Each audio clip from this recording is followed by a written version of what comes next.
Oke, ya saya record teman-teman, bapak-bapak, ibu-ibu semua, izin kita mulai. Assalamualaikum warahmatullahi wabarakatuh. Ya, puja dan puji syukur hadirat Allah Subhanahu wa taala, ya. Tuhan yang Maha Kuasa, kita dipertemukan lagi di kuliah kita ini, ya, kuliah ilmu negara pertemuan ketiga, ya, di kelas kelas B apa kelas A nih? Kok kelas lupa melulu ya. Kelas D ini ya, udah ada D ya. Kelas 21 1D ya. Kelas 21 1D. Oke, nanti teman-teman yang lain bisa menyusul, diinfokan ya agar segera bergabung. Ini baru 5 orang ya. Masih ada 10 orang lagi yang 12 orang lagi yang belum bergabung. Silakan diinfokan. Untuk materi kuliah bisa di-download di Google Drive.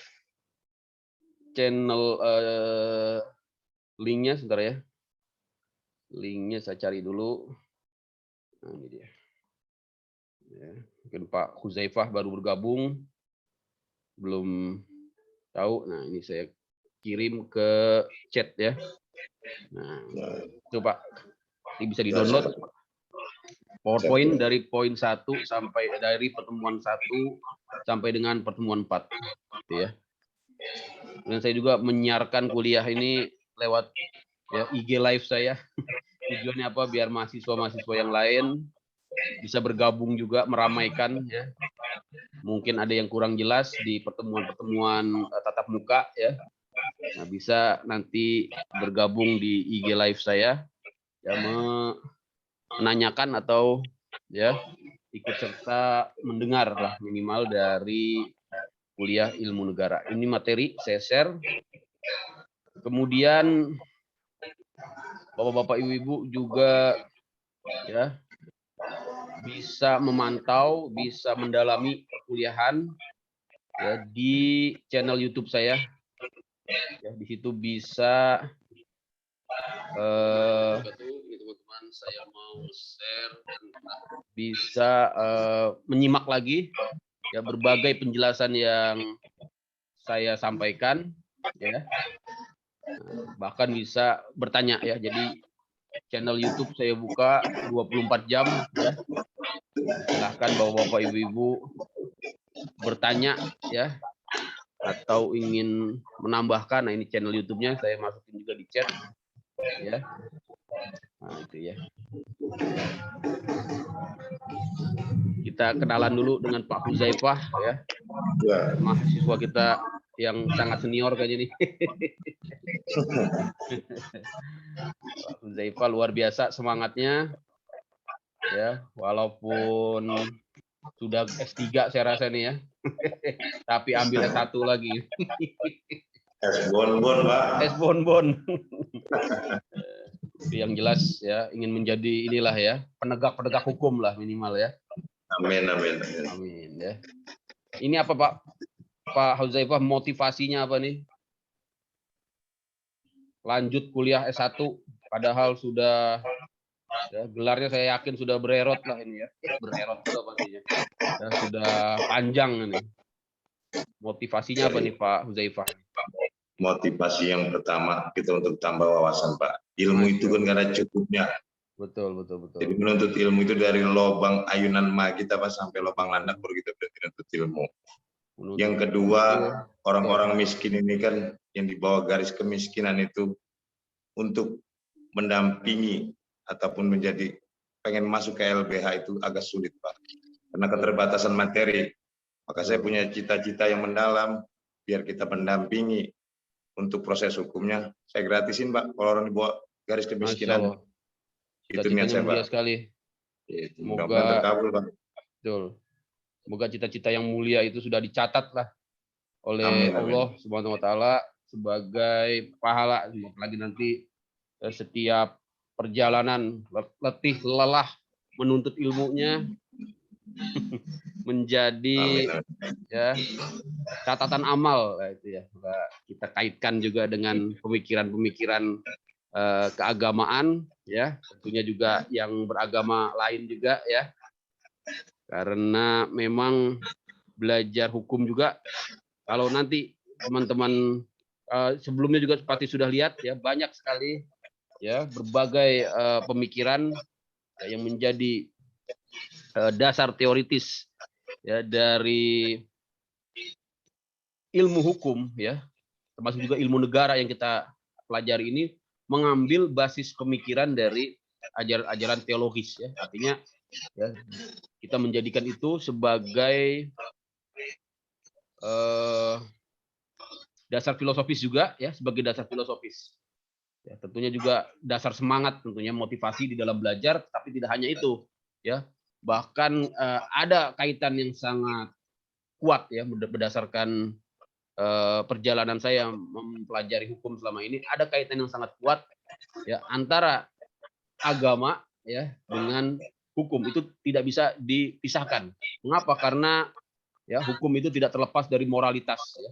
Hukum itu juga ya tidak terlepas dari nilai-nilai ya ketuhanan ya, dengan berbagai tokoh-tokoh yang sudah banyak ya, melahirkan pemikiran-pemikiran ya ke arah hukum yang bersifat abadi gitu ya, hukum yang bersifat kodrat ya, hukum yang bersifat positif ya.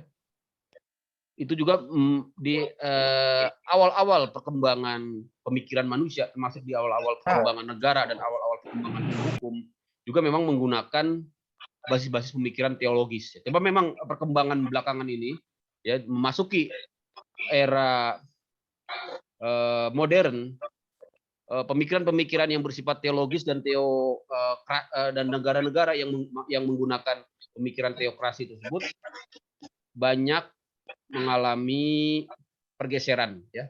Kemarin kalau bapak-bapak, ibu-ibu, teman-teman sekalian simak di penjelasan saya ilmu negara tentang perkembangan pemikiran manusia, terutama di benua Eropa ya, memang mengalami pergeseran dari fase religius ya, dari fase teologis ya, dari fase mementingkan ya mementingkan faktor-faktor supranatural ya, bukan supranatural ya, faktor-faktor yang bersifat metafisis ya, supranatural atau yang bersumber dari ketuhanan, kemudian memang bergeser ke arah yang lebih sekuler gitu ya. Nah, itu memang yang terjadi di benua Eropa, dan itu sebagai fakta sejarah. Artinya memang penggunaan filosofis ya, dasar-dasar filosofis keagamaan itu juga bisa ya menjadi dua mata uang yang berseberangan. Artinya di satu sisi ya bisa menimbulkan ketika pelaksanaannya tidak sesuai dengan ya nilai-nilai yang seharusnya bersifat luhur ya, tapi kemudian diselewengkan, ya itu juga menjadi pengalaman sejarah yang kenegaraan yang juga masuk ke dalam ilmu negara yang sedang kita pelajari, gitu ya, Bapak Ibu. Nah, kita di pertemuan keempat ini berarti kita akan bahas tentang slide nomor ke 4 ya, 7 ya, 7 dan 8 ya, unsur-unsur negara. Baik. Untuk unsur-unsur negara ya Bapak Ibu tentunya bisa melihat di banyak pemaparan saya tentang unsur-unsur negara ya. Yang ingin saya share screen aja. Share screen. Kita masuk ke slide nomor 7 ya. Ini Pak Munir ya sedang siap-siap mau absen kayaknya nih. Ya. Udah mau weekend ya. Pikiran tenang mau lah. Weekend ini Pak, masih di tempat kerja Pak. Masih tempat kerja ya, siap-siap ya. Iya. Masih lanjut kayaknya nih Pak. Masih lanjut, wah lembur ya. Iya. Kayaknya order ya. Pandemi Mas udah mulai ini ya. Normal kayaknya nih. Pandemi, mudah-mudahan Pak kita terus berdoa. Amin. Baik, lanjut Pak Munir, hati-hati. Ya Pak. Sambil dengar Bapak-bapak ya. Ilmu negara ya. Nah, unsur negara ya Bapak Ibu bisa lihat di slide yang menjadi catatan penting kalau kita belajar tentang negara tentunya adalah unsur-unsurnya. Ya. mengenai pengertian negara sendiri, Bapak-bapak, Ibu-ibu bisa ambil ya dari banyak sekali pengertian para tokoh ya. Dan ini sangat penting sekali ya, sangat penting sekali. Kenapa? Ya, karena ya ketika kalau kita tidak mengambil pengertian negara ya dari para tokoh-tokoh ini ya, kita akan mendapati ya banyaknya kesalahan di dalam memahami negara. Kesalahan di dalam mendefinisikan negara ya. Kesalahan ya di dalam ya bernegara akibatnya ya. Contohnya apa ya? Contohnya ketika orang ya salah mendefinisikan negara dalam artian menganalogikan ya dirinya dengan negara. Nah, ini fatal sekali ya, menganalogikan dirinya dengan negara. Sayalah negara ya. Misalnya yang kita kenal dengan pernyataannya Kaisar ya Prancis ya di era sebelum revolusi Prancis ya yang mengatakan le estat ya. Negara adalah ya semua ya, negara adalah saya. Nah, itu kan bahaya ya. Negara artinya hukum itulah saya ya. Itulah hal-hal yang harus kita eliminir ya karena terkadang secara tidak sadar ya muncul lagi ya di era-era demokrasi ya, muncul lagi di era-era apa namanya modern ya, hal-hal seperti itu ya. Atas nama ya kekuasaan, atas nama keamanan ya, atas nama ya ketertiban ya, atas nama berbagai kondisi yang diciptakan akhirnya membenarkan ya definisi yang dipaksakan terhadap negara ya. Saya kasih contoh lagi misalnya ketika ada Bapak-bapak Ibu bisa cari di YouTube ya bagaimana misalnya seorang anggota dewan ya ketika ya berhadapan dengan ya penegak hukum ya. Dicari aja ada seorang anggota dewan yang ketika ya ada penyidik ya dari KPK ya datang ke ruangan ya anggota dewan melakukan ya penggeledahan ya karena ada dugaan perbuatan tindak pidana korupsi. Nah, anggota dewan ini yang menyatakan kami adalah negara gitu ya. Kami sedang menjalankan tugas negara ya, menjalankan tugas negara sebagai wakil rakyat. Dia Nah, penyidik KPK juga tentunya menyatakan saya juga sedang menjalankan tugas negara. Ya, akhirnya terjadilah ya saling klaim ya, negara mengklaim dengan negara. Nah, itulah contoh-contoh bagaimana ketika konteks negara ini ya tidak ditempatkan pada tempatnya gitu ya atau disalahartikan ya dengan kepentingan-kepentingan ya yang melenceng dari tujuan negara itu. Nah, kita akan lihat satu persatu Bapak Ibu. Tentunya dimulai pertama kali dari Aristoteles ya di zaman Yunani kuno. Ya, memang belum ada negara ya, dalam pengertian seperti yang kita dapatkan sekarang karena pada saat itu di zaman Yunani kuno masih berupa ya negara-negara kota yang kecil ya, polis disebutnya ya, politia atau polis sehingga dari situlah memunculkan istilah politik ya.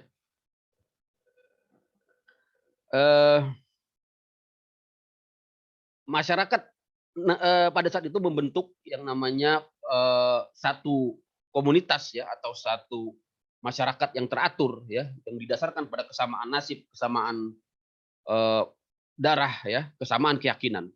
Nah, berkembang di masa pertengahan ya, contohnya dari berbagai khasanah ini juga dari khasanah keislaman juga ya bisa kita lihat mengaitkan negara itu dengan cita-cita ketuhanan. Jadi negara merupakan ya anugerah dari Tuhan ini menurut Ibnu Khaldun ya. Kemudian negara itu ya tidak lain ya adalah merupakan suatu kemestian ya untuk manusia ya. Kalau kita nanti kaitkan lagi dengan teorinya Ibnu Khaldun di tujuan negara ya memang karena berasal dari khasanah keislaman ya yang pada saat itu Islam juga mendominasi ya peradaban mengaitkan dengan cita-cita negara kepada ya cita-cita ketuhanan yaitu yang dari khasanah ke apa namanya kenegaraan yang ada di khasanah keislaman ya. Jauh sebelum itu Plato ya tadi juga Aristoteles juga sudah mengeluarkan definisi-definisi negara ya Bapak Ibu ya. Intinya adalah ya dari berbagai definisi itu termasuk yang dikeluarkan oleh Grotius ya termasuk sorry saya pakai mouse yang dikeluarkan oleh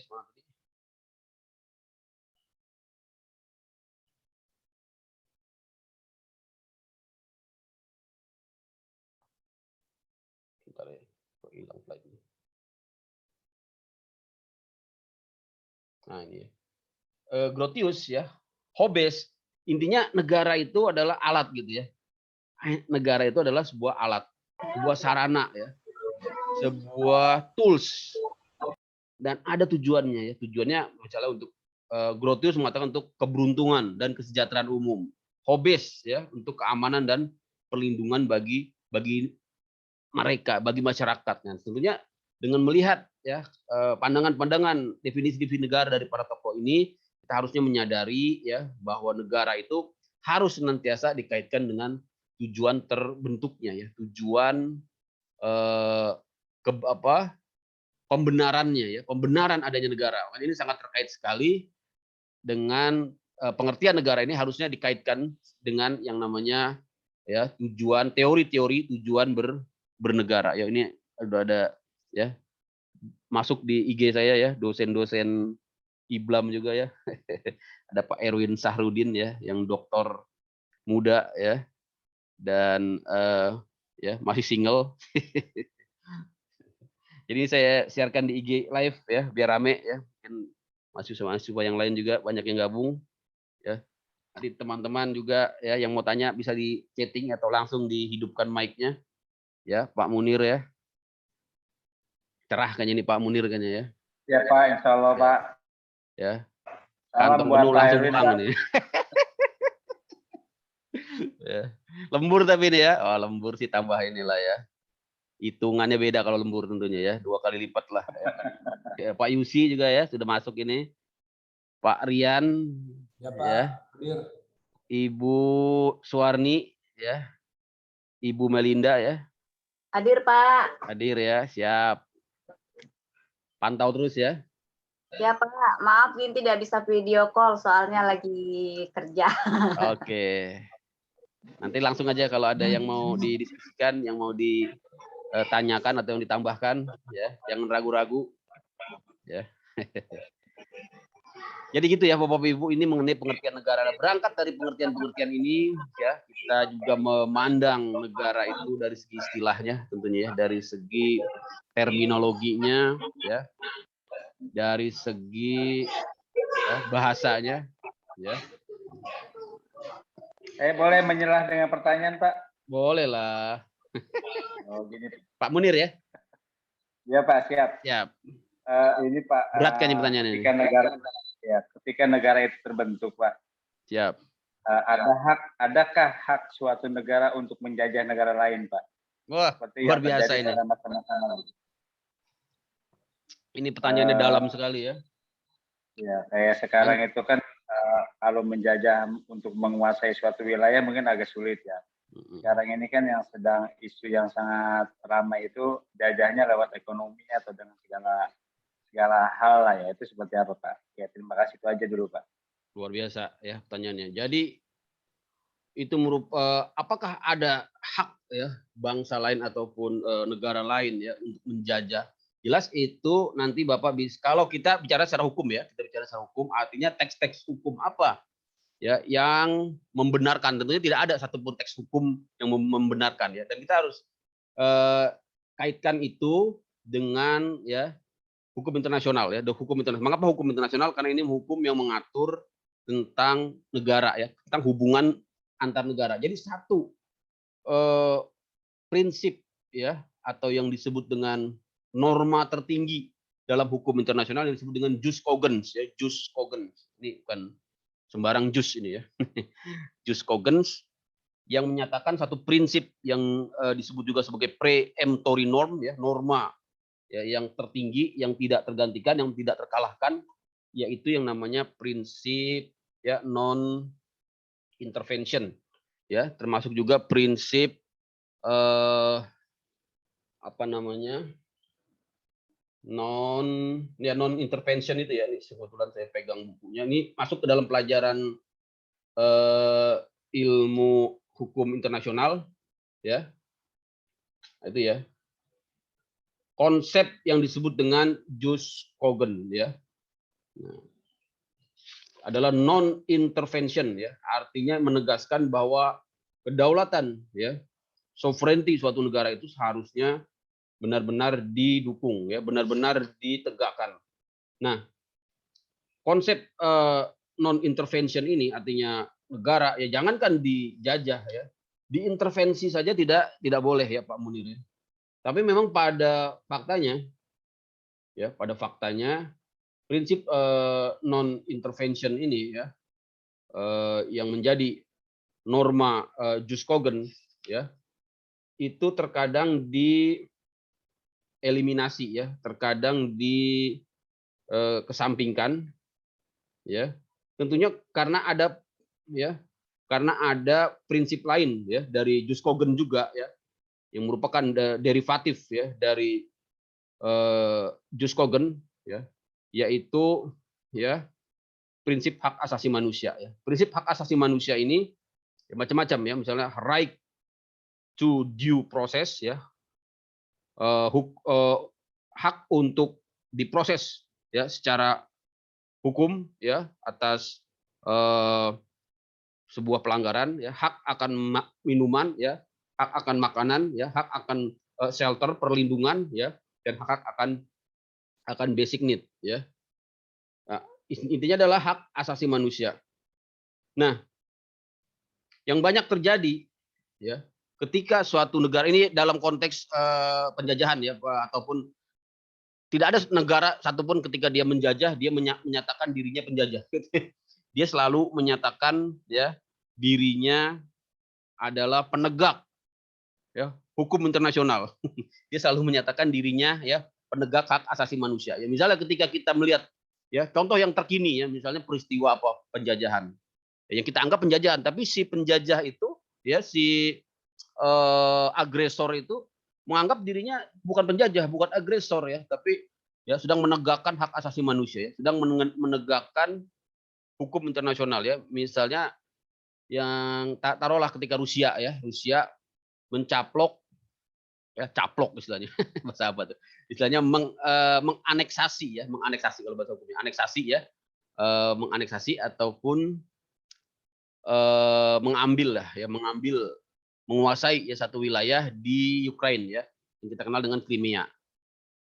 Nah, warga Crimea, pemerintah Crimea Ukraina tentunya menganggap ini suatu agresi, ini suatu penjajahan. Nah, tapi di sisi lain Rusia memandang sebaliknya.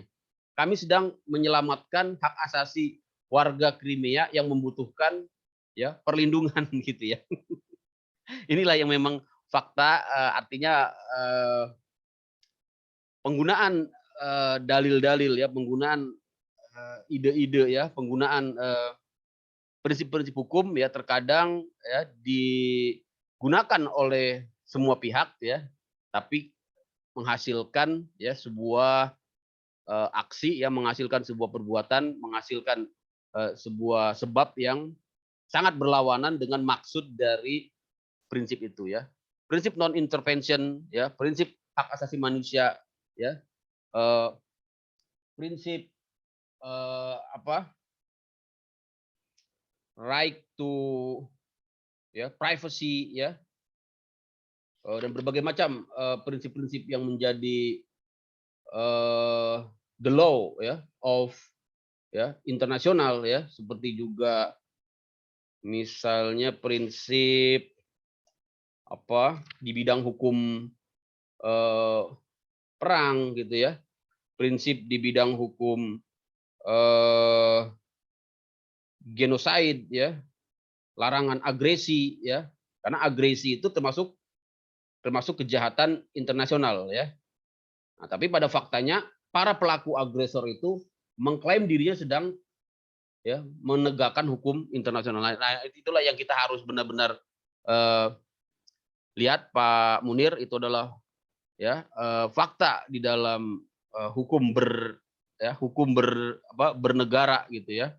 Ya kita harus melihatnya tentunya ya dari konteks norma ya, dari konteks normatif sebagai mahasiswa hukum ya. Sekarang ini minimal kita tahu dulu ya normanya seperti apa ya, teks-teks legal hukumnya seperti apa, dan ketika kita melihat suatu fenomena ya tentunya kita di situ bisa ya mengambil sebuah kesimpulan ya, begitu ya Pak Munir ya. Jadi tentunya secara normatif tidak ada ya satupun ya norma ya yang memberikan pembenaran justifikasi ya ke arah ya penjajahan ya. Jangankan penjajahan, intervensi saja sudah dilarang ya di dalam norma hukum internasional ya. Tapi memang pada faktanya ya karena hukum itu tidak terlepas ya dari ya orang-orang ya man behind the gun-nya ya, maka memang termasuk hukum internasional juga ya, termasuk jenis hukum yang banyak dilakukan pelanggaran gitu ya Pak Munir ya, banyak dilanggar. Tentunya peranan kita lah ya dalam skala apapun meluruskan ya pelanggaran-pelanggaran ya hukum ya, tentunya dalam kapasitas kita masing-masing ya, minimal secara akademis dulu. Sekarang karena kita sudah mahasiswa hukum ya, kita bisa nanti gunakan ya teori-teori ya, prinsip-prinsip jus cogens tadi, prinsip-prinsip hukum internasional ya, prinsip-prinsip negara yang ya beradab ya, civilized nation ya. Kemudian prinsip-prinsip itu nanti ya kita jadikan ya sebagai batu uji ya, sebagai landasan teori ya, sebagai pisau analisa untuk kita memotret satu kejadian, tidak lagi berdasarkan klaim-klaim sepihak ya, tidak lagi berdasarkan ya pembenaran-pembenaran, tapi sudah lebih murni ya, lebih akademis ya, berdasarkan teori-teori yang tadi kita pahami gitu ya Pak Munir ya. Oke, siap Pak. Siap, luar biasa ya, membicara penjajahan ini ya luas sekali ya. Apalagi sekarang berkembang ya yang namanya ya neoliberalisme gitu ya, neolib gitu ya. Penjajahan dengan ya ekonomi gitu ya, dari hutang ya. Nah ini ya hal-hal seperti ini saya kira memang harus ya senantiasa kita dalami ya, apalagi kita sebagai mahasiswa hukum, kita sendiri melihat dari ya perjalanan sejarah. Memang yang namanya penjajahan itu tidak ya berangkat tiba-tiba dengan adanya sebuah agresi ya, selalu dimulai ya dengan ya penguasaan terhadap aset-aset ekonomi ya. Nah, nanti dari penguasaan aset-aset ekonomi itu ya berkembang ya menjadi ya penaklukan. Nah inilah yang ya merupakan sebenarnya ya perjalanan ya sejarah gitu ya. Nanti kalau kita lihat di slide terakhir ya, memang sejarah itu termasuk ya suatu negara itu mengalami siklus ya, mengalami sebuah proses ya perkembangan, ya, bisa berkembang maju ya ke arah yang lebih baik, bisa juga ya berkembang ya turun drastis ya ke arah yang lebih buruk, tergantung dari ya para pemimpin, tergantung dari ya individu-individu yang ya ada di dalam negara itu. Tadinya sebuah negara demokrasi ya, yang menjunjung tinggi kedaulatan ya rakyat ya, bisa bergeser kepada negara oligarki, bisa bergeser kepada negara ya diktator ya, bisa bergeser kepada negara tirani ya. Nah, sebaliknya negara yang tadinya monarki ya, oligarki ya, bisa berubah menjadi negara yang lebih demokratis ya, bisa berubah menjadi ya negara yang lebih yang lebih baik gitu ya dari segi penghargaan terhadap rakyatnya. Nanti kita akan masuk ke slide itu Pak Munir. Nih luar biasa pertanyaannya. Yang lain silakan. Disambung boleh Pak? Boleh. Terkait Indonesia Pak, Indonesia itu kan negara kesatuan ya, karena dari kita tahu lah ya ada beberapa pulau di Indonesia dan bahkan juga provinsi cukup banyak ya. Terus kemudian terkait dengan kejadian yang sekarang kita alami di negara timur Indonesia itu Pak, di Papua, yang Papua Barat lah ya, yang ingin merdeka. Itu selayaknya Indonesia itu seperti apa Pak sikapnya yang harus kita lakukan? Karena kan ada banyak orang yang menganggapnya ketika kita ingin masuk ke ranah sana ya, itu ada HAM di sana. Nah itu Indonesia itu layaknya seperti apa Pak? Harus kita tuntaskan atau seperti apa Pak? Saya kira memang kita harus sangat hati-hati ya di dalam menyikapi permasalahan Papua, ya, termasuk juga nanti mungkin ya ketika negara ini juga ya berhadapan dengan situasi-situasi konflik serupa ya, tidak hanya di Papua, termasuk juga bagaimana menghadapi ya pihak-pihak ya yang selama ini ya banyak kita diberitakan gitu ya di media massa. Nah ini memang bahasan yang sangat relevan sekali Pak Munir ya, terutama di ilmu negara ini. Nanti kita masuk ke dalam di slide ya, di slide nomor 10 ya, bisa nomor 10 atau nomor 11. Jadi slide saya di situ dijelaskan ya, nanti saya juga akan harus ingat ya yang namanya bagaimana teori tentang kebijakan ya, tentang kebijakan ya, ini kebijakan bernegara ya Pak Munir ya. Jadi memang para pengambil kebijakan ya yang nantinya akan mengurusi menelurkan bagaimana ya, apakah melakukan ya represif ya ataupun melakukan hal-hal yang bersifat lebih lebih kooperatif gitu ya. Nah, tentunya harus dilihat dari harus dianalisa bagaimana situasinya gitu ya Pak Munir ya. Tapi di dalam konteks ilmu negara ya, di dalam konteks ilmu negara memang ada ya disebutkan salah satunya ya bagaimana ya negara itu dapat ya sebisa mungkin tentunya ya mempertahankan kelangsungannya ya, karena kelangsungan suatu negara itu harus dijamin ya, kelangsungan suatu negara harus dijamin. Dan bagaimana menjamin kelangsungan suatu negara itu ada di dalam ya salah satu teori ilmu negara. Caranya bagaimana? Tentunya menjamin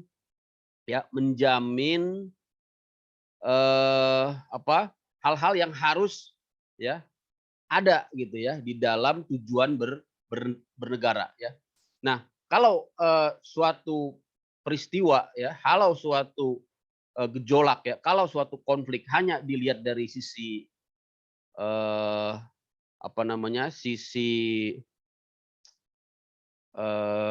kejadiannya saja gitu ya, tidak dilihat dari hulunya ya, hanya dilihat dari sisi hilirnya saja ya, tidak dilihat dari sisi hulunya. Nah, ini yang akan berakibat fatal. Karena lazimnya ya suatu konflik ya, suatu pemberontakan ya ataupun suatu pergerakan gitu ya, itu biasanya ya di dalamnya ya harus dilakukan dulu yang namanya pendekatan-pendekatan ya yang berbasis kepada tujuan bernegara ya. Karena para orang-orang gerakan-gerakan ini ya harus dilihat ya apa yang mereka suarakan, apa yang mereka tuntut. Nah ya, jangan-jangan memang di dalam penyelenggaraan negara selama ini pun ya tuntutan-tuntutan mereka memang tuntutan yang harus dipenuhi, tapi kemudian diabaikan. Artinya di situ bisa jadi ada ketidakadilan. Itu Pak Munir. Tadi memang sangat relevan sekali ya. Nanti saya cari slide-nya ya. Itu ada ya tentang ya bagaimana menjamin ya keberlangsungan suatu negara. Itu menarik sekali itu Pak Munir ya. Mungkin di pertemuan berikutnya lah nanti saya sampaikan ya. Ini kayaknya ada di slide nomor 13 atau di slide nomor 14, di slide terakhir ya. Menjamin ya kepentingan menjamin kelangsungan negara ya. Ini juga sangat terkait nanti dengan slide tentang tujuan negara ya yang kemarin kita sampaikan. Kalau negara itu sebenarnya sudah benar-benar menjalankan tujuannya, yaitu negara kemakmuran ya, negara kemakmuran atau welfare state ya, seharusnya ya peristiwa-peristiwa ya yang kejadian-kejadian yang terjadi yang menjadikan sebuah pemberontakan gitu ya, disintegrasi ya, itu bisa ya tereliminasi, bisa tereliminasi. Mengapa? Karena negara itu sebenarnya tidak lain adalah ya kumpulan dari manusia-manusia yang memiliki tujuan. Jadi tujuan negara sebenarnya tidak bisa dipisahkan dari tujuan manusia. Ya. Tujuan manusia apa? Tujuan hidup manusia adalah mencapai ya suatu taraf ya kehidupan, ya suatu kebahagiaan ya lahir dan batin gitu ya. Nah, negara itu hadir dalam rangka memenuhi tujuan-tujuan manusia ya, tujuan-tujuan manusia ya yang berkolaborasi ya membentuk suatu negara. Nah, ketika negara tidak bisa ya memenuhi ya hasrat tujuan dari manusia yang merupakan satu unsur dari negara, maka memang ya yang namanya pemberontakan, yang namanya ya aksi-aksi anarkis gitu ya, yang namanya kegiatan-kegiatan separatis tadi ya, itu sangat mungkin kalau hanya dilihat dari hilirnya, artinya dari kejadiannya, dari kejahatannya, ya mungkin ya kita akan cepat berpikir wah ya habiskan ya, berantas ya, jaga NKRI harga mati ya. Tapi kita tidak melihat dari sisi kenegaraan, tidak melihat dari ilmu negara, bahwa negara itu ada tujuannya ya, kemudian untuk menjamin keberlangsungan negara secara dinamis, karena negara itu bisa dijamin dengan dua pendekatan dalam ilmu negara, itu pendekatan statis dan pendekatan dinamis. Yang paling baik, yang paling ideal adalah ya bagaimana menjamin negara secara dinamis. Artinya secara dinamis ini ya tidak menggunakan pendekatan-pendekatan yang ya represif ya, tidak menggunakan pendekatan-pendekatan yang memaksa ya, menghancurkan gitu ya, tapi lebih kepada pendekatan yang lebih partisipatif, karena ini akan menjamin ya kelangsungan negara secara ya dinamis, artinya dilibatkan unsur-unsur masyarakat tersebut ya, diakomodir ya, dan itu merupakan ya puncak ya dari pengamalan dari pelaksanaan ilmu negara yang sedang kita pelajari ini, gitu ya Pak Munir ya. Oke Pak, siap. Siap ya, luar biasa, pertanyaannya bagus sekali. Jadi sangat relevan sekali Bapak Ibu. Saya kira untuk istilah negara sih ini kita lewatkan saja ya. Oh, bisa baca penafsiran negara tadi itu ya. Karena di sini Pak Munir benar ya. Kesalahan menafsirkan negara ini tadi ya berimplikasi kepada ya kesalahan ya dalam mengeluarkan kebijakan ya. Ini sangat berbahaya sekali, terutama kalau ya para pengambil kebijakan itu ya tidak banyak belajar ya, minim literasi ya, sehingga ketika dia menduduki ya jabatan-jabatan terhormat yang mengeluarkan ya kebijakan-kebijakan yang sebenarnya dia sedang ya mengikis ya persatuan di dalam suatu negara ya, istilahnya ya bukan negarawan gitu ya, dengan mengatakan ya negara adalah saya gitu ya. Ya negara tidak boleh kalah. Ya negara tidak boleh kalah benar tentunya, tidak boleh kalah dengan teroris, tidak boleh kalah dengan pemberontak, tidak boleh kalah ya dengan koruptor ya, tidak boleh kalah dengan kejahatan. Tapi pernyataan itu harus dilayangkan ya, harus dilaksanakan ya, harus dilaksanakan, diimplementasikan tentunya dengan pendekatan hukum ya, dengan pendekatan hukum ya, due process ya of law ya, karena itulah merupakan hak asasi ya, hanya prinsip yang paling tinggi ya di dalam hukum internasional ya. Kalau itu kemudian coba-coba dilanggar ya, maka konsekuensinya tidak hanya tadi itu keberlangsungan negara ya, menjadi terganggu ya, juga berakibat kepada ya hukum internasional ya. Karena sekarang yang namanya sovereignty ya, yang namanya kedaulatan itu tidak lagi tidak lagi 100% ya murni ya di dalam suatu negara ya. Batas-batas kedaulatan itu ada, yaitu yang disebut dengan tadi itu jus cogens di dalam hukum internasional. Ketika negara ya sudah ya hadir di situ dalam rangka ya melakukan kejahatan ya, genosid ya, melakukan misalnya ya kejahatan ya hak asasi manusia, maka di situ ya menjadi ranah dari ya hukum internasional, masyarakat internasional ya bisa turun mengadili ya. Itulah Bapak-bapak Ibu yang harus menjadi catatan kita ya, kaitannya juga nanti dengan ilmu negara yang kita sedang pelajari ini. Mengenai penafsiran negara, memang ya negara ini dapat dikonotasikan ya, dapat dianalogikan ya, dapat dipersamakan dengan berbagai kondisi ya. Misalnya negara dapat dikatakan sebagai penguasa. Tentunya ini benar ya. Dalam konteks apa ya? Dalam konteks negara sebagai penguasa ini yaitu orang-orang yang melakukan kekuasaan tertinggi ya atas suatu persekutuan rakyat ya. Tentunya penguasa di sini adalah eksekutif ya, yang menguasai bidang eksekutif. Karena sekarang kita negara demokrasi ya, tentunya kekuasaan tidak bertumpuk di satu pihak saja ya. Kita juga memiliki kekuasaan eksekutif, kita juga memiliki kekuasaan legislatif, dan memiliki kekuasaan yudikatif yang dipegang oleh ya pihak yang berbeda. Itu ya Bapak Ibu ya. Bentar, saya cek dulu. Ada yang masuk.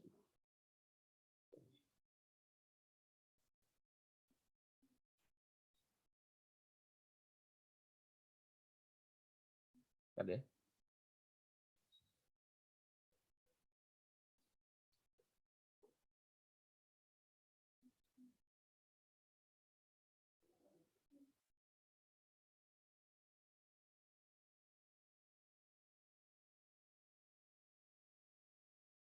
Oke, saya share ulang. Share ini aja deh. Saya share ini aja deh. Nah, itu ya. Jadi maksudnya apa? Maksudnya itu ya. Negara ini memang dapat direpresentasikan ya, dapat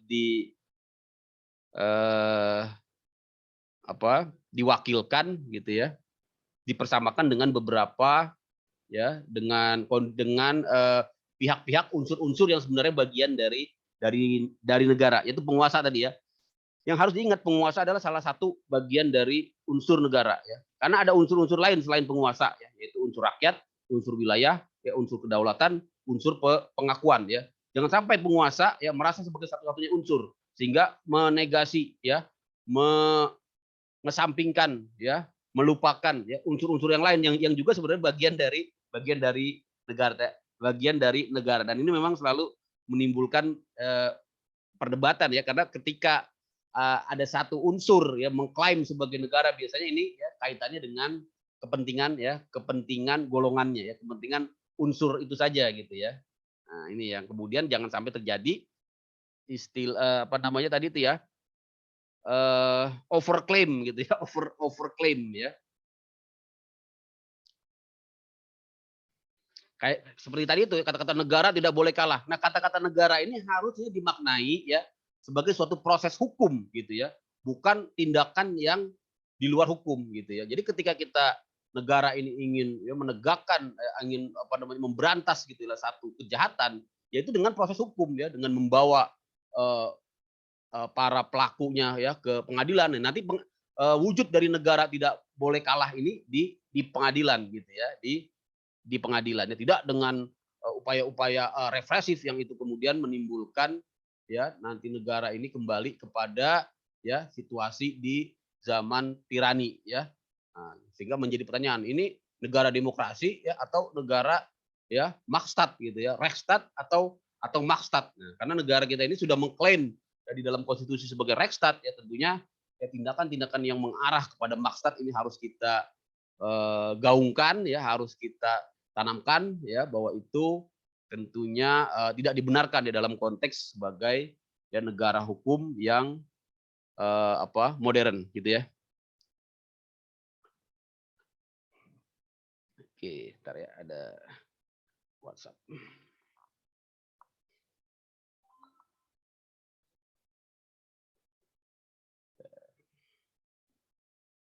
Ya Bapak Ibu ya, tentang apa tadi Rechtsstaat dan Makstat ya. Makanya ini ya yang kadang-kadang dilupakan gitu ya, karena ya dengan alasan-alasan yang ya sempit gitu ya, mengedepankan melupakan tadi tujuan negara secara menyeluruh gitu ya, sehingga dalam tataran pelaksanaannya ya mengarah kepada suatu kondisi ya, suatu implementasi yang tidak selaras dengan tujuan bernegara ya.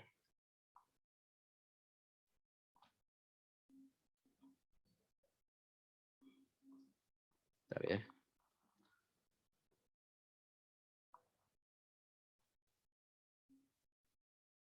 Ya teman-teman ya, kita lanjut lagi tentang penafsiran. Nah, jadi untuk istilah negara tadi selain penguasa, nah negara juga tentunya ya harus dimaknai sebagai sebuah persekutuan rakyat ya, yaitu suatu bangsa yang hidup di daerah ya, kuasa di bawah kuasa tertinggi dan menurut kaidah-kaidah hukum ya. Negara juga dikatakan sebagai pemerintah, yaitu agent of representative dari negara ya, yaitu pemerintah. Juga dikatakan sebagai wilayah tentunya karena ini merupakan unsur dari negara. Juga katakan negara juga sebagai sebuah sebagai fiskus bahkan ya kalau dikaitkan dengan hukum ekonomi gitu ya, hukum pajak ya, negara juga bisa dikatakan sebagai fiskus ya teman-teman ya. Ini menarik sekali tentunya. Kita akan nanti bahas khusus untuk fiskus ini ya, negara dalam pengertian fiskus di hukum pajak ya, di mana ya hubungan antara rakyat ya dengan wajib pajak ya dalam rangka ya adanya dalam rangka memberikan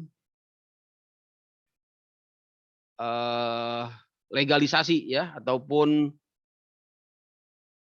legalitas atas pemindahan kekayaan dari sektor pemerintah, dari sektor swasta kepada sektor pemerintah ya.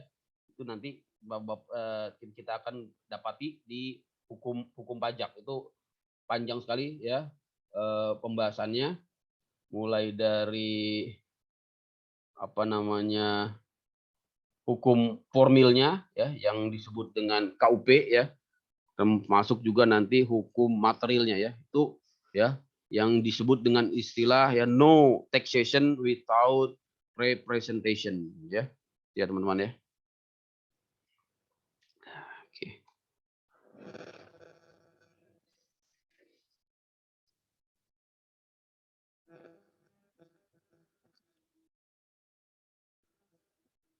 Ya, ada ini sedikit mengirim file.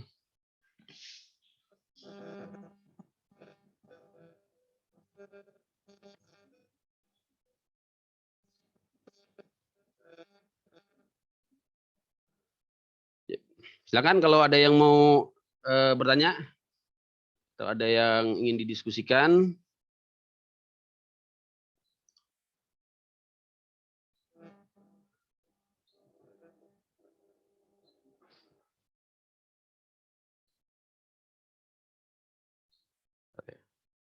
Jadi itu ya Bapak Ibu ya tentang penafsiran negara.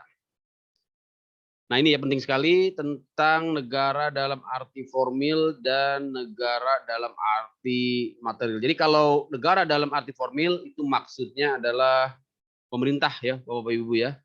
Maksudnya apa? Maksudnya adalah pemerintah. Sedangkan negara dalam arti material tentunya negara ya dalam pengertian masyarakat ya atau Staatsgemeinschaft ya. Nah disinilah kita menjadi luas sekarang pandangan kita. Ya, termasuk juga nanti menjadi argumentasi ya buat kita masyarakat ya, termasuk nanti Pak siapa tadi? Pak Hujaifah ya yang mau ya dan akan ya melakukan pembelaan ya terhadap kepentingan masyarakat. Tentu ini sangat relevan sekali ya. Bagaimana nanti Pak Hujaifah bisa menarasikan ya, bisa mengargumentasikan ya pengertian negara ini dengan ya pandangan-pandangan yang jauh lebih luas karena sudah belajar ilmu negara, belajar tentang tujuan negara, belajar tentang ya pembenaran bernegara. Ini tentunya menjadi landasan filosofis buat terutama para lawyer yang niatnya luar biasa luhur untuk ya meringankan rakyat kecil ya dari ya penindasan ya ataupun dari proses hukum yang tidak berdasarkan hukum ya, karena hukum ini lagi-lagi ya hanyalah ya tulisan-tulisan di atas kertas ya, di atas kitab undang-undang ya, atau di atas lembaran-lembaran negara ya. Sangat tergantung sekali ya pada ya para penegak hukumnya ya, yaitu ya aparat penegak hukum ya, APH, maupun tentunya ya unsur ya yudikatif ya, unsur pengadilan ya, termasuk perangkat-perangkatnya yang menegakkan hukum ya. Dan tentunya juga termasuk kita ya, masyarakat hukum, yaitu mahasiswa ya, termasuk juga di dalamnya lawyer ya, termasuk juga akademis ya, harusnya ya menjadi ya para pengawas ya, menjadi para penegak hukum yang bisa meluruskan ya perjalanan hukum ini ke arah perjalanan yang sebenarnya, sesuai dengan teori-teori, sesuai dengan filosofis yang sedang kita pelajarin ini. Gitu ya Pak Huzaifah ya, luar biasa ya. Siap. Sejati Pak, beliau Pak. Ah? Kenapa? Sejati. Waduh. Lanjut Pak Munir. Gitu ya.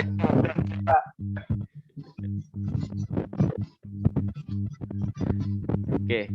Jadi kita ke unsur-unsur negara. Unsur-unsur negara ini ya, kalau kita bicarakan ini panjang sekali, bahwa kita sudah buat videonya itu ya, berseri-seri ya, berbicara tentang ya penduduk, bicara tentang wilayah ya, berbicara tentang kedaulatan ya. Nanti Bapak Ibu ya silakan ya bisa pantengin di YouTube saya. Teman dari sini yang harus menjadi bekal kita ya, yaitu adanya Montevideo ini ya, konvensi Montevideo di Uruguay tahun 1933 ya. Nah, di sini ada 5 unsur negara ya.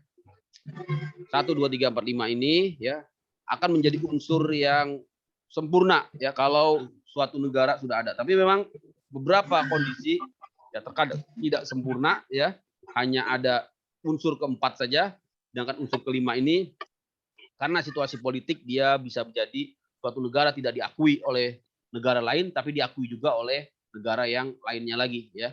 Tapi intinya unsur yang pertama ini harus ada, yaitu rakyat ya. Juga unsur kedua wilayah tentunya ya, karena ada juga ya mengklaim negara wilayah aja nggak ada ya. Ya, RT aja nggak punya, tapi dia sudah mengklaim empire gitu ya. Ya, sudah mengklaim apa Sunda Empire. Apa lagi macam-macam ya kemarin itu ya. Unsurnya tidak terpenuhi ya, rakyat juga tidak ada, rakyat bukan rakyat ya, mungkin hanya beberapa orang yang digaji gitu ya untuk memiliki seragam ataupun ya. Mana Pak Munir? Yang di Depok Pak. Depok juga ada ya. Apa tuh Depok tuh namanya tuh? Sultan ya?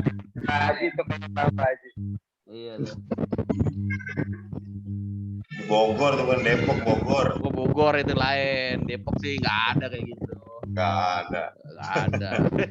Depok sih ini semua. Jawara, ya. Depok banyak kan Jawara. Jawara itu. Unsurnya harus terpenuhi ya, minimal 4 ini. Kekuasaan tertinggi tentunya harus ada ya, jangan sampai ya ada negara di dalam negara ya, harus ada satu puncuk ya penguasa tertinggi yang disebut dengan kedaulatan ataupun kekuasaan tertinggi ya. Yang keempat ini bisa berhubungan dengan negara lain ya. Hubungan dengan negara lain ini ya terjadi ya yang disebut juga dengan ya pengakuan secara de facto ya, pengakuan secara de facto. Artinya sudah ada ya kegiatan ekonomi ya, sudah ada kegiatan dagang ya, sudah ada apa namanya kegiatan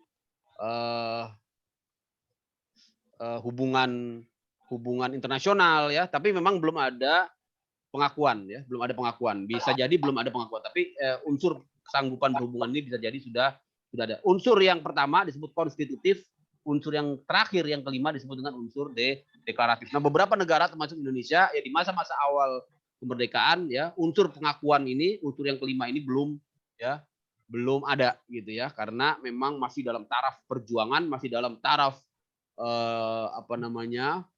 pengakuan di dunia internasional. Saya kira itu untuk unsur-unsur negara. Nah, yang paling penting mungkin di dalam ilmu hukum ya, terutama kaitannya dengan unsur rakyat, nanti Bapak Ibu harus lihat di sini ya, hubungan hukum antara rakyat dengan negara itu disebut dengan warga negara ya. Beda dengan penduduk ya. Jadi kalau di dalam ilmu hukum maka itu adalah warga negara, yaitu individu yang mempunyai ikatan hukum ya, ikatan hukum dengan negara. Nah, warga negara ini ya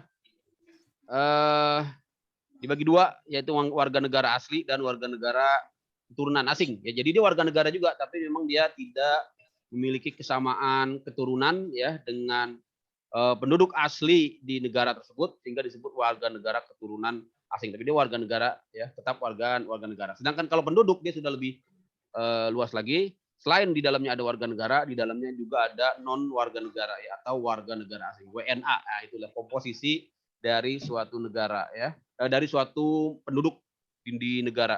Nah, yang menjadi catatan di sini Bapak Ibu yaitu yang namanya asas ius sanguinis dan ius soli ya. Pengakuan kewarganegaraan ya bisa menggunakan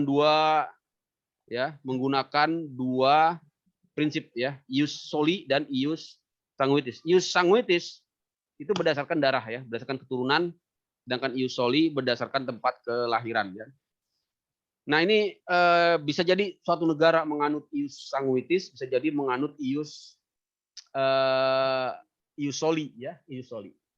Nah, ini harus dicek lagi ya. Apakah Indonesia ius sanguinis ataukah ius soli? Ya, Indonesia saya kira menggunakan dua-duanya ya. Bisa ius sanguinis, bisa juga ius soli. Ya, artinya ketika ada seorang bapak ya ataupun melahirkan ya anaknya, maka anaknya itu secara ius sanguinis ya, walaupun dia dilahirkan di luar negeri ya, di tempat si bapak, tapi bapaknya ini harus warga negara Indonesia gitu ya. Kalau dia bukan warga Indonesia tentunya tidak bisa ya. Jadi mix lah saya kira ya, mix ya.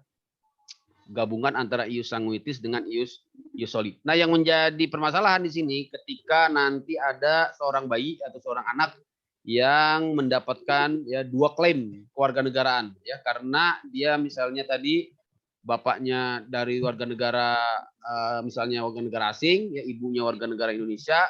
Nah, tentunya kalau ini kemudian terjadi di negara yang bisa mengizinkan adanya dua nationality ya, double nationality ya, atau dua kewarganegaraan, ini berakibat adanya bipartit tadi ya, atau dual nationality ya, atau multiple nationality gitu ya. Sedangkan Indonesia sebenarnya tidak mengizinkan ataupun tidak menganut yang namanya dual nationality ya. Dual nationality ini ya dianut di beberapa negara ya, seperti misalnya Australia ya, yang saya tahu ya, di situ juga bisa dual nationality ya, bahkan multiple nationality ya, beberapa negara ya di Eropa ya, di belahan dunia juga menganut memperbolehkan artinya penduduknya ataupun warga negaranya memiliki warga negaraan di negara lain ya. Yang menjadi permasalahan apa? Yang menjadi permasalahan nanti tentunya kalau kaitannya dengan ya perpajakan misalnya ya. Nah, ini akan menjadi masalah karena dual nationality ya berpotensi juga dual taxation ya, karena dia terdaftar di dua negara, otomatis ya kekayaannya ataupun pemajakannya juga terdaftar di dua negara. Dan jadi kalau tidak hati-hati ya bisa menjadi ya dua kali pemajakan, double taxation ya. Masalah yang lain juga bisa misalnya masalah waris ya, masalah hak-hak waris tentunya ya, juga bisa bermasalah juga. Saya kira itu ya. Pernikahan Pak mungkin. Pernikahan juga ya, bagaimana nanti masalah pernikahannya ya kan? Karena adanya perbedaan pencatatan, perbedaan hukum gitu ya, perbedaan hukum ya, terutama ya, perbedaan hukum ya. Intinya di sini memang berpotensi terjadi permasalahan. Di satu sisi memang ada keuntungannya juga tentunya, ada keuntungannya juga buat orang yang memiliki dua kewarganegaraan ya, karena dia ya minimal ya memiliki domisili di dua tempat ya, apalagi kemudian dia memiliki kebebasan tentunya ya, kebebasan untuk tinggal di dua tempat tanpa terikat oleh jangka waktu ya. Saya kira itu ya. Apalagi mengenai wilayah ini yang paling penting ya, mungkin kita selesaikan sampai wilayah saja. Karena di dalam wilayah inilah berlaku ketentuan hukum ya, yang disebut dengan yurisdiksi teritorial ya, di mana negara ya di dalam batas-batas wilayahnya ya menjalankan hukum ya, menjalankan yurisdiksi teritorial atas apa? Atas orang ya dan benda ya. Nah, ini nanti kaitannya dengan hukum internasional. Jadi ketika ada orang gitu ya memasuki suatu wilayah negara ya, batas teritorial, maka orang ini ya berdasarkan ya asas teritorial ya, dia harus tunduk ya, harus tunduk kepada hukum yang berlaku di teritorial tersebut ya. Itu dalam konteks hukum ya, dalam konteks hukum publik ya, itu yang harus Bapak Ibu bedakan. Nah, kalau dalam konteks hukum perdata ya, hukum privat, karena hukum itu kan dibagi dua ya, hukum publik dan hukum privat. Kalau dalam konteks hukum privat sebenarnya ya tidak mutlak berlaku ya yurisdiksi teritorial, karena di dalam hukum privat nanti Bapak Ibu pelajari di hukum perdata atau di hukum perdata internasional yang berlaku ya di dalam hukum privat, hukum perdata adalah choice of law ya, choice of law, yaitu pilihan hukum. Jadi memang para pihak ya, misalnya kreditur dan debitur ya, atau pembeli dan penjual bisa memilih hukum ya yang berlaku ya, bisa memilih hukum yang berlaku, bisa hukum yang di tempat si penjual, bisa hukum di tempat pembeli ya, bisa hukum di negara ketiga. Itu kalau terjadi perikatan perdata ya, yang disebut dengan choice of law. Tapi lazimnya apabila tidak disepakati secara terpisah tentang pilihan hukum di bidang hukum perjanjian atau hukum perdata, itu yang digunakan adalah hukum tempat ya, di mana peristiwa ya ataupun kegiatan ya transaksi tersebut berlangsung. Dan ini menimbulkan permasalahan juga Bapak Ibu ya, terkait juga dengan pemajakan ya, di bidang pajak ini ya. Yang kita pahami pajak ini kan hukum publik, ya enggak? Hukum publik. Ya enggak? Pajak hukum publik karena mengatur tentang hubungan hukum antara ya rakyat dengan antara wajib pajak ya dengan negara. Nah, tapi kalau ketika ada subjek pajak gitu ya, yang dia itu ya lintas negara ya, misalnya ada orang asing ya ataupun warga negara Indonesia yang tinggal di luar negeri. Nah, ini menjadi permasalahan dalam konteks nanti ya hak pemajakan. Mengapa? Karena di dalam hukum pajak ini ada dua asas yang sangat dominan yang bisa menjadi dasar pembenaran pemajakan, yaitu misalnya asas domisili dan asas kewarganegaraan ya, atau satu lagi asas sumber. Nah, tiga asas ini yang nanti bisa sama tadi seperti di bidang kewarganegaraan juga ya, yaitu asas ius sanguinis dan ius soli. Di bidang hukum pajak juga tadi perbedaan penggunaan asas itu bisa menjadi ya benturan ya, bisa menjadi konflik ya di dalam pemajakan. Artinya suatu orang ya diperebutkan ya hak pemajakannya oleh ya beberapa dua atau lebih negara. Ini biasanya orang-orang yang punya uang banyak tentunya ya. Kalau uangnya nggak ada ya apa yang mau diperebutkan ya, kalau ya bisa dibuang-buang ya. Orang-orang yang ya perusahaan-perusahaan ya, bos-bos lah ini ya. Nah, yang dia punya ya rumahnya banyak di mana-mana. Nah, ini bisa memang nanti Bapak Ibu temui yang namanya double taxation ya. Kemudian di sini ada yang dari perpajakan nggak nih ya? Ada yang dari perpajakan paham tentunya ya. Pak Hans kan ini. Pak Hans Lidona. Pak Hans dinas di mana nih Pak Hans nih? Lagi ini. Di BUJP, bukan di pajak Pak. BUJP, Badan Usaha Jasa Pengamanan. Wah, luar biasa ya. Ini aman lah kalau udah ada Pak Hans nanti. Amin. Namanya udah jasa pengamanan ya. Semoga ya keamanan selalu meliputi kita semua. Dengan adanya Pak Hans ini ya, salah satu ya bagian dari ya, pemberi keamanan ya. Jadi itu ya Bapak Ibu ya, untuk wilayah memang ini konfliknya permasalahannya luar biasa. Tadi ya ada konflik pemajakan ketika kita bicara tentang batas-batas wilayah.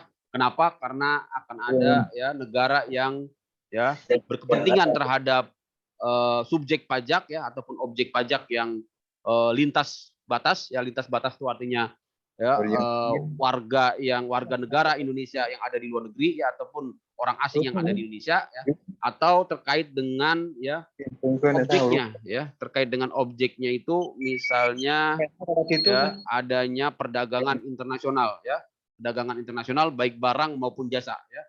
Barang ya, misalnya ketika ada barang dikirimkan ke Indonesia ya, maka dia menjadi ya ketika dia memasuki wilayah Indonesia ya, maka barang ini menjadi barang impor ya, dan tentunya di situ terutang ya pungutan negara gitu ya. Nah, yang menjadi permasalahan yang bisa menjadi konflik ya sengketa internasional ya kaitannya dengan barang ini ketika barang itu tidak berwujud. Nah, ini yang banyak masalah ya. Atau barang digital ya, karena sulit untuk menentukan ya status lokasi barang ini ya dikonsumsi ya, misalnya yang di dunia perpajakan ini nggak apa-apa saya agak meluas ya. Misalnya di bidang pemajakan digital ya, misalnya apa YouTube ya, termasuk Zoom ini yang sedang kita pakai ya. Ya kita ya berlangganan Zoom ya, menikmatinya di Indonesia ya, menikmati Zoom di Indonesia. Tapi Zoom sendiri adanya di mana? Di Hong Kong ya, atau di luar negeri, di Amerika atau mungkin di Kanada ya. Tidak pernah mendirikan mendirikan kantor di sini ya, membuka cabang di sini, tidak pernah ya. Nah, kemudian kita ingin memajakinya, itu menjadi kesulitan ya. Itu yang menjadi kesulitan karena tidak jelas ya status wilayahnya ya, lokasinya tidak jelas, TKP-nya tidak jelas. Itu ya Bapak Ibu ya. Nah, kemudian di bidang wilayah juga ini nanti terutama yang di wilayah laut ini sangat penting sekali untuk dipahami, di mana di laut itu berbeda dengan di darat. Kalau di darat jelas batas wilayahnya, kalau di laut selain batas wilayahnya sih jelas ya, yaitu 12 nautical mile kalau itu wilayah laut teritorial. Tapi yang perlu dipahami ada pengaturan yurisdiksi yang berbeda antara masing-masing lapisan laut. Jadi dapat saya katakan semakin jauh meninggalkan wilayah suatu negara, maka kekuasaan ya, yurisdiksi ya, sovereignty, kedaulatan suatu negara semakin berkurang ya. Misalnya di wilayah laut 12 nautical mile ya, 12 nautical mile itu kira-kira 1,8 km kali 12 ya. Jadi hampir ya 10 kilo atau 20-an kilo ya. 20-an kilometer, 12 nautical mile ya, 12 mil laut itu berlaku ya kedaulatan teritorial. Tapi sebenarnya tidak murni berlaku kedaulatan teritorial, karena untuk wilayah laut di situ ada yang namanya hak kapal-kapal asing untuk melintas ya, yang disebut dengan hak lintas damai. Ya, jadi tidak murni di situ kedaulatan negara, harus dijamin juga kapal-kapal asing yang melintas secara damai selama tidak melakukan pelanggaran-pelanggaran. Ya Bapak Ibu ya. Nah, kemudian semakin jauh ke arah ya luar ya, lapisan laut ya, misalnya Indonesia ya, misalnya di Samudra Hindia ya, di situ ada yang namanya zona ekonomi eksklusif seluas ya 300 ya nautical mile ya, karena kita ada di landas kontinen ya, mendapatkan perluasan sampai 350 ya, 350 ya, kalau lazimnya hanya 200 mil ya, ini sampai dengan 300 mil. Nah, tapi di wilayah itu kita tidak berhak, kita tidak berwenang, kita tidak berdaulat terhadap penegakan hukum. Hanya boleh ya mengambil ya, memiliki hak eksklusif ya untuk mengambil, memanfaatkan sumber daya ekonomi, sumber daya alam, yaitu ya sumber daya alam yang ada di laut maupun yang ada di bawah laut, termasuk di dasar laut, dan juga sumber daya di atas laut. Itu hak eksklusif dari negara pantai ya. Apabila ada pelanggaran ya, misalnya ada illegal fishing ya, ada pembuatan ya eksplorasi ya, ada ya kegiatan-kegiatan yang memanfaatkan sumber daya alam di situ, maka dapat dilakukan penindakan ya. Makanya di situ juga banyak terjadi illegal fishing misalnya ya, banyak terjadi juga mungkin kegiatan illegal fishing lah ya, illegal fishing ya, atau juga pengambilan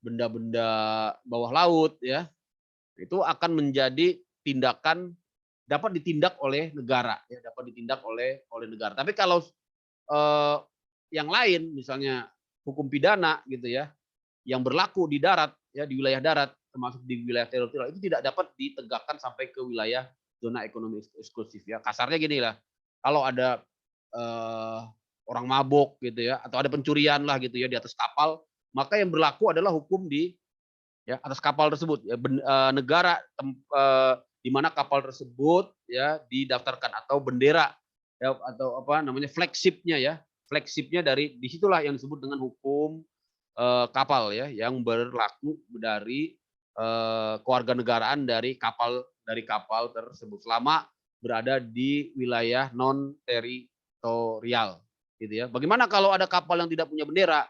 Nah, kapal yang tidak punya bendera tentunya ini melanggar hukum internasional. Nah, kapal yang tidak punya bendera atau berbendera ganda ini akan ya, menjadi sasaran ya dapat ya dilakukan penindakan ya, dapat dilakukan penindakan oleh negara-negara yang mendapatinya. Nah, boleh dilakukan penegakan hukum di wilayah non teritorial ini adalah ya terhadap pelanggaran-pelanggaran di bidang ya kejahatan internasional ya, atau di bidang hukum internasional. Misalnya ada terorisme, ada illegal drugs apa namanya narkotik ya, ada penyelundup apa namanya pembawaan narkotik ya, ataupun pembawaan senjata-senjata ilegal ya. Nah, ini negara pantai siapapun Indonesia termasuk ya boleh melakukan penindakan, termasuk juga ditemukan misalnya adanya perompak ya, piracy. Nah, ini masuk ke dalam wilayah ya yurisdiksi kejahatan internasional, maka negara manapun ya selama itu menemukannya bisa melakukan penindakan, artinya dihukum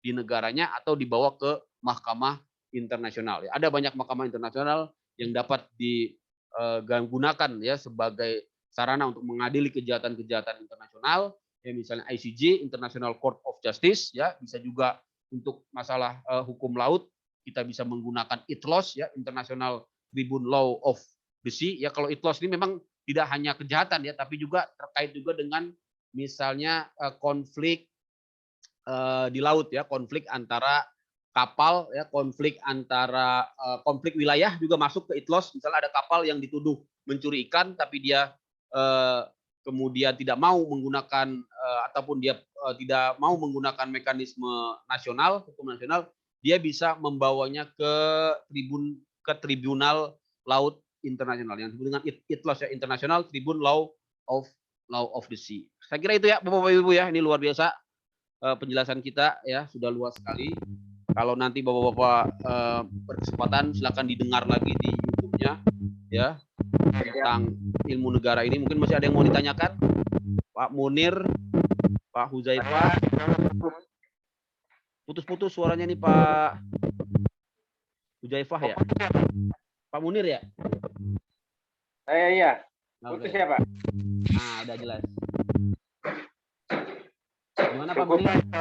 Cukup. Oke, siap. Baik, kalau sudah cukup, sudah jam 5:30 juga ya. Menurut saya kalau dibiarin ngomong nyerocos nggak berhenti-berhenti. Tapi nanti ya semoga ada hasilnya ya. Pelan-pelan didengar lagi nanti Bapak-bapak Ibu-ibu. Masih ada yang kurang-kurang jelas nanti bisa ditanyakan di channel YouTube saya. Terima kasih. Ya, saya foto dulu lah ini ya. Walaupun nggak banyak ini ya. Kita foto-foto dulu. Ada berapa orang ini? 11 orang ya, Pak Rudiana. Wah ini ya. Sudah standby. Wah, Pak Yusi juga ya. Sehat semuanya ya, alhamdulillah. Ini yang bisa muncul silakan muncul, yang enggak apa-apa ya. Relax aja kita kuliahnya ya. Yang penting semuanya ya lulus dengan gelar sarjana hukum ya. Mudah-mudahan bermanfaat ilmunya semua. Ya, terima kasih Bapak Ibu. Silakan yang ingin live ya. Saya akhiri. Assalamualaikum warahmatullahi wabarakatuh. Selamat sore ya, salam sehat semuanya. Salam untuk keluarga. Have nice weekend semuanya. Waalaikumsalam. Alhamdulillah. Banyak saya bikin live ya. Yo, sama-sama Pak. Ya, silakan. Ya. Selamat bertugas. Ya.